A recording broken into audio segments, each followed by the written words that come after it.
sorry for that disturbance. So Lakshmi looks after it as the vice president for a company called CGI in Bangalore. She was supposed to come today, she could not. So she wanted to give a message to all the students of Divide Patil and GIC members. Here goes her voice with her photograph and profile in the background. So lend your patient hearing for this. Thank you. Good morning all. I want to start with saying that all of you are lucky to attend this conference in person. I feel privileged to be part of the GIC family, which I believe is a great initiative to bring intellects and renowned members from different walks of life to share and collaborate. I also want to thank Dr. Shankar for giving me a couple of minutes to present my views on digital transformation. I'm not an expert, but I'm learning. We are living in an age of accelerating disruption. Every organization is facing up to profound changes by digitization. Data algorithms and artificial intelligence are changing the nature of forecasting, decision making, and the workplace itself. How are the companies responding to this? The old and the big companies especially, they are rethinking their business models, redesigning their organizations, adopting agile management practices, and embracing design thinking. They are moving from products or services to platforms, more so to say digital ecosystems. Digital ecosystems powered with technologies are disrupting traditional industries and organizations, while these are also providing them with new source of value and new avenues for growth.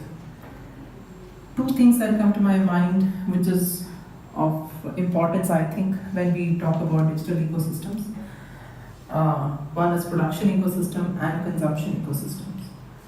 Traditionally, most organizations are designed to focus primarily on production ecosystems, and consumption ecosystems were rarely relevant to their business models. Let me explain this with an example so that you get a view of what is the difference between production and consumption ecosystem and why suddenly this has become so important and so relevant for digital transformation.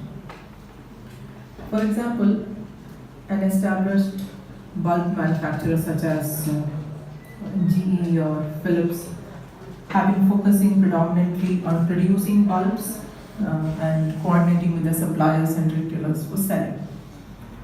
With the modern digital technologies, however, the conventional bulb has evolved into smart bulb.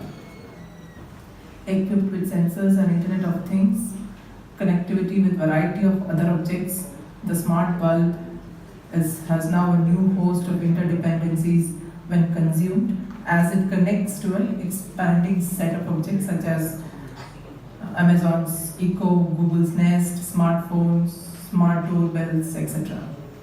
These new interdependencies generate significant value both to the consumers and to the producers that goes far beyond a bulb's conventional role in lighting homes. In homes, for instance, it can be part of the security systems, helping capture motion sensing or aiding live camera feeds. In the factories or warehouses, it can analyze the movement of inventory, improving storage and logistics efficiencies. On the streets, it can sense gunshots, alerting police and switching on camera feeds for evidence.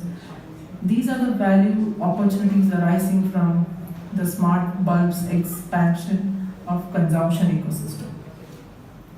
As more and more objects, assets, systems, and people get digitally connected, this is the power of digital transformation.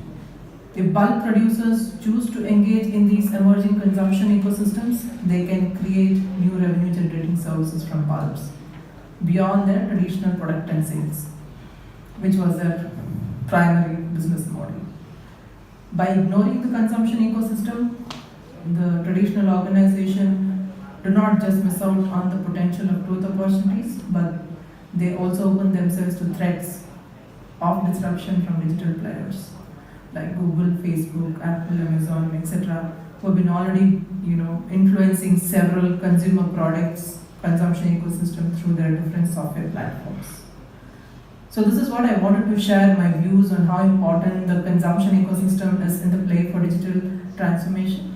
Another important factor that I think is relevant is the leadership skills that is required in the 21st century to drive through these disruptions and to embrace change. I would call it as the leadership with inner agility. I would like to conclude by saying that while there are massive changes due to digital transformation, there are equal number of opportunities for us to grow and succeed. Thank you once again and wishing you all a great day ahead.